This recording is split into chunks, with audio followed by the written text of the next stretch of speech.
আসসালামু আলাইকুম দর্শক, আপনাদের উপর শান্তি বর্ষিত হোক। রমজানের এই সময়টিতে ভোক্তা অধিকার যে কর্মকর্তারা রয়েছেন, ম্যাজিস্ট্রেট রয়েছেন, মাঠ পর্যায়ে তারা যথেষ্ট তৎপর রয়েছেন। তাদেরকে আন্তরিক অভিনন্দন এবং শুভেচ্ছা জানাচ্ছি। সেই সাথে আমরা ভোক্তা হিসাবে যারা রয়েছি তাদেরও কিছু করণীয় আছে। ভোক্তারা যদি মনে করেন তারা দোকানি কর্তৃক বা ব্যবসায়ী কর্তৃক ঠকেন, তাহলে ভোক্তা অধিকার আইনে ভোক্তা অধিকার অধিদপ্তরে তারা যোগাযোগ করতে পারেন এবং সেখানে তারা অভিযোগ করতে পারেন। এই অভিযোগের জন্য একটি হটলাইন দেওয়া আছে, সে হটলাইনটা হচ্ছে 16-1-21 16-1-21। এই হটলাইনে আপনি তাদের সাথে যোগাযোগ করতে পারেন। এছাড়া ভোক্তা অধিকার আইনের তাদের যে ইমেইল অ্যাড্রেস আছে সেখানে ইমেইল করে আপনি অভিযোগ দায়ের করতে পারেন। মজার ব্যাপারটা হচ্ছে আপনার অভিযোগের ভিত্তিতে যদি ভোক্তা অধিকার থেকে কোনো ব্যবসায়ীকে জরিমানা করা হয়, তাহলে সেখানে আপনি ওই জরিমানার 25% নগদ পাবেন। এটা ভোক্তা অধিকার আইনের একটা বিষয়। আর কতদিনের ভিতরে সে অভিযোগটা করবেন? 30 দিনের মধ্যে সে অভিযোগটা আপনি করতে হবে এবং আপনাকে অবশ্যই সেটা প্রমাণ করতে হবে যে আপনি যেটা নিয়েছেন সেটা এখান থেকে নিয়েছেন, সেটা প্রমাণ করতে হবে।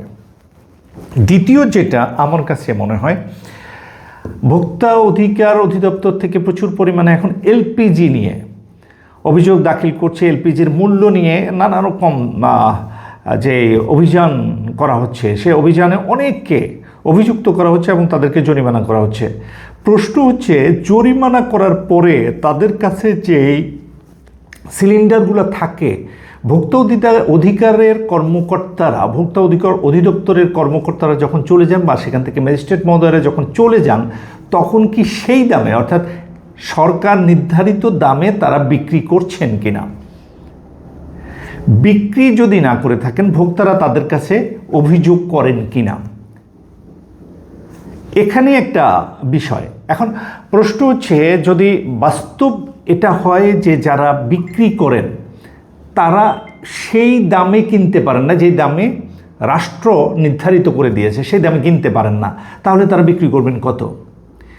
এখানে আমরা একজন ভোক্তা অধিকার কর্মকর্তার বা ভোক্তা অধিকার অধিদপ্তরের কর্মকর্তার কথোপকথন আমরা একজন ব্যবসায়ীর সাথে তাদের যে ডায়লগ হচ্ছে সেই ডায়লগগুলো শুনি।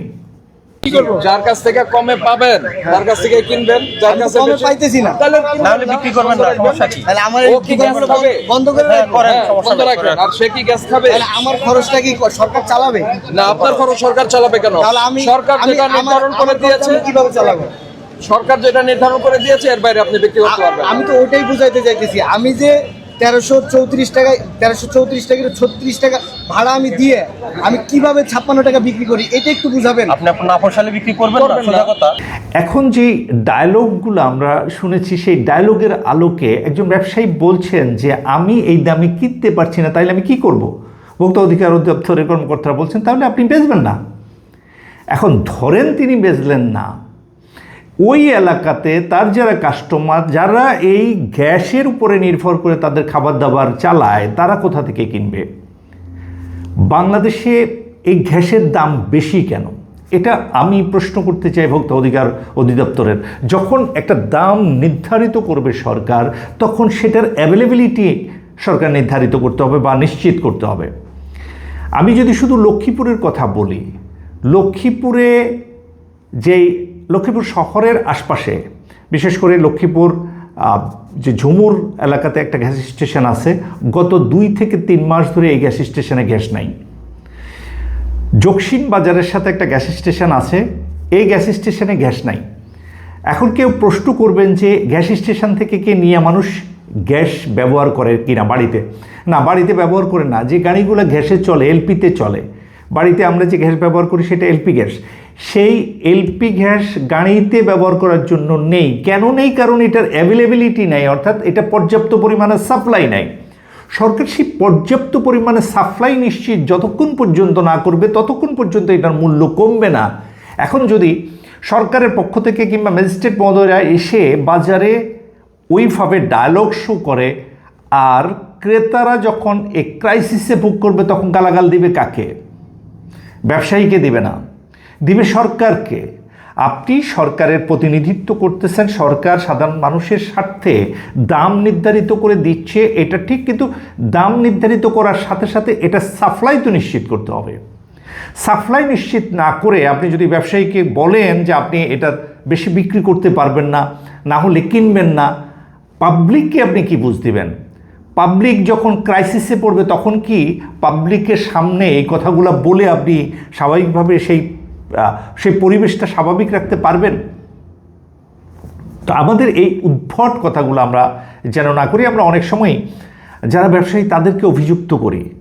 পার্সোনালি আমি দেখেছি যে এই লক্ষ্মীপুরের সিলিন্ডার গ্যাস স্টেশনগুলোতে গ্যাসের অভাবে অনেক মানুষ তেলে গাড়ি চালাইতেছে।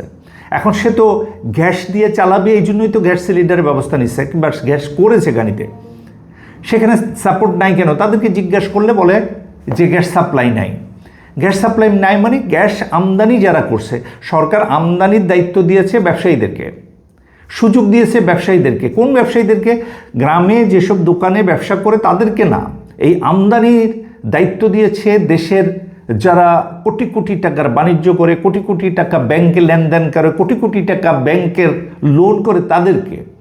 তারা যদি ক্রাইসিস তৈরি করে, বাংলাদেশের মানুষের যতটুকু চাহিদার দরকার তার অর্ধেক আনে চুপচাপ বসে থাকে, তখন তো তারা কম এনে কম দামে কম দামে কিনে বেশি দামে বিক্রি করার একটা সুযোগ নেই।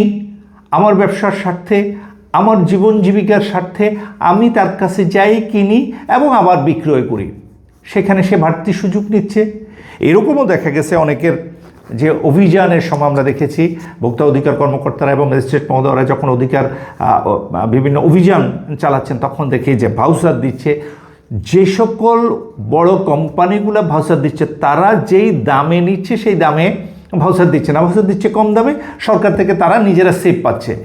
যারা পেটের দায়ে করছে, না করে উপায় নাই, তারা সেখান থেকে ওই শর্তেই কিনে আনছে এবং বিপদে পড়ছে তারা। আর ভোক্তা অধিকারও সেখানে এসে তাদেরকে অভিযুক্ত করছে। তা আমাদের দেশে কর্মকর্তা তো অভাব নেই। আমাদের দেশের যে বিশাল যেখান থেকে গ্যাস সাপ্লাই হয় বা বড় যে কোম্পানিগুলো আছে সেখানে একজন করে সরকারের প্রতিনিধি দিয়ে দিলেই তো হয়। সেই প্রতিনিধিরা সেখান থেকে যখন সাপ্লাই হবে, কত টাকা সাপ্লাই হচ্ছে তারা দেখুক। সেভাবে প্রচারণা করলে কিংবা সেইভাবে বাজার ব্যবস্থাপনা নিলে তো বাজারের সমস্যাটা হয় না, সাধারণ মানুষ ক্ষতিগ্রস্ত হয় না। সাধারণ মানুষের একান্তের কাছের মানুষ যে ব্যবসায়ীরা তারাও ক্ষতিগ্রস্ত হয় না। আসলে সাধারণ মানুষকে এই ব্যবসায়ীরা যাদেরকে বারবার জরিমানা করা হয় তারা বুঝে, এবং তারা বুঝে বলে তারা ক্ষতিগ্রস্ত হয়েও আবার সেই ব্যবসাটাই চালায়া যায়। এখন ভোক্তা অধিকারের পক্ষ থেকে এদেরকে জরিমানা করে চলে গেলেন, পরের দিন কি সে কম দামে বিক্রি করে? জীবনেও বিক্রি করবে না, কারণ সে বেশি দামেই কিনেছে। সে বেশি দামে কিনে কোনো কম দামে বিক্রি করবে না। তখন সে কি করে? ভাউচারও দেয় না, ভাউচার দিয়ে বিক্রি করে না, সে এমনি বিক্রি করে, কিংবা একটা ফাঁক ফোকর খুঁজে নেয়, কিংবা সেও ওই ভাউচারে বিক্রি করে 1350 টাকা দামে বিক্রি করে, কিন্তু নিচ্ছে 1800, 1900, 2000 টাকা। যে ভাত রাঁধতে হবে তাকে গ্যাস নিতেই হবে, আর যিনি বিক্রি করবেন তিনি তার জীবন বাঁচাতে হবে। তো আমরা আমাদের এই সকল কর্মকাণ্ডের মধ্য দিয়ে কাউকে আমরা কি করছি, সে যেন অন্যায় করে তাকে বাধ্য করছি অন্যায় পথে যাওয়ার জন্য। তো আমাদের রাষ্ট্রীয় স্বার্থে এবং জনগণের স্বার্থে, সাধারণ মানুষের স্বার্থে, ব্যবসায়ীদের স্বার্থে ভোক্তা অধিকার কর্মকর্তারা কিছু চমৎকার কার্যক্রম করেন, আমরা তাকে অ্যাপ্রিসিয়েট করি।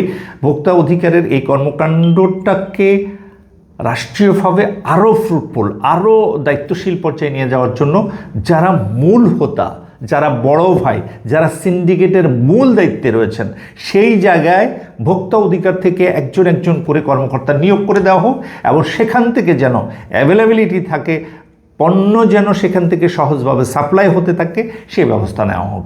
তাহলে বাজারে ক্রাইসিস তৈরি হবে না। ক্রাইসিস তো ওই বড় ব্যবসায়ীরা তৈরি করে, ছোট ব্যবসায়ীরা কোনোদিন ক্রাইসিস তৈরি করে না, তারা তাদেরটা বিক্রি করে দিতে হয়। কিন্তু বড় ব্যবসায়ীরা ক্রাইসিস তৈরি করে, কিংবা অনেক সময় দেখা যায় ছোট ব্যবসায়ীদের কাছে তারা পণ্য পাঠিয়ে দিয়ে এখানেই তারা আবার স্টক করতে বলে যে এটা ধরে রাখেন, এতদিন পরে বিক্রি করবেন, শর্ত দিয়ে দেয়।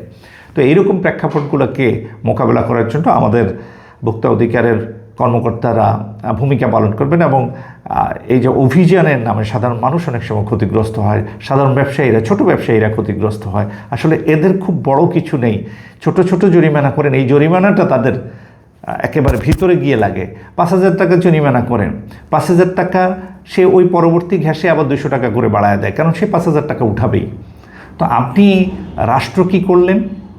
আমার উপরে দায়টা চাপায় দিলেন, আমাদের মতো সাধারণ মানুষের উপরে দায়টা চাপায় দিলেন। আমরা এইরকম দায় নিতে চাই না। আমরা চাই একটা বাস্তবধর্মী আয়োজন হোক। দেশে গ্যাস সংকট রয়েছে, এলপি গ্যাস সংকট রয়েছে, সেই সংকটটা যেন সংকট না থাকে, এটাকে যেন অ্যাভেলেবেল করা হয়।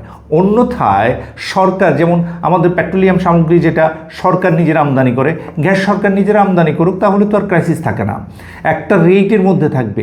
ব্যবসায়ীদের উপরে গ্যাস আমদানির দায়িত্ব দিয়ে আবার এটাকে কন্ট্রোলের নামে সাধারণ মানুষের উপরে যে অত্যাচার, নির্যাতন, নিপীড়ন হচ্ছে, এটা আইন সিদ্ধ না, এটা সেবা না।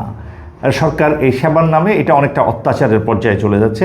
আমরা আশা করব যে ভোক্তা অধিকার বিষয়গুলোকে বুঝবেন, অনুধাবন করবেন এবং সেই অনুযায়ী পদক্ষেপ নেবেন। আবার কিছু কিছু জায়গায় খুবই ভালো পদক্ষেপ নিচ্ছেন, যেমন সেদিন দেখলাম যে 700 না 800 টাকায় কেনা জিনিস 3600 না 32,000 টাকা এরকম দামে বিক্রি করছে, সেটা ভোক্তা অধিকার কর্মকর্তারা সেটা ধরেছেন। হ্যাঁ, এই জায়গাগুলো খুবই দায়িত্বশীল একটা জায়গা। এই জায়গাগুলো থেকে মানুষের চোখ খুলে দেওয়া উচিত এবং ওখানে আর একটু ব্যাখ্যা থাকা উচিত, কেন সে এত বড় প্রতারণা করলো।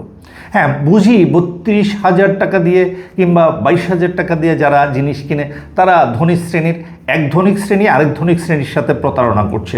তারপরেও বাংলাদেশে তো এই প্রতারণা কার্যক্রমটা চলছে। এই জায়গাটাতে কিভাবে তারা কি করে, এটাকে যদি ভোক্তা অধিকার পক্ষ থেকে একটু ব্যাখ্যা করতেন, তাহলে ওই ধরনের ব্যবসায়ীদের প্রতি মানুষের যে শ্রদ্ধা, সম্মানবোধ, সেটার মধ্যে একটা পরিবর্তন হতো। ওদেরকে রক্তচোষা হায়না বা রক্তচোষা বাদুড়ের মতো কিছু একটা বলতো। ওরা যে একটা জঘন্য, মানুষরূপী জঘন্য শ্রেণীর প্রাণী, পশুর মতো আচরণ করছে মানুষের প্রতি, সেই পশুদেরকে মানুষ চিহ্নিত করতে পারত।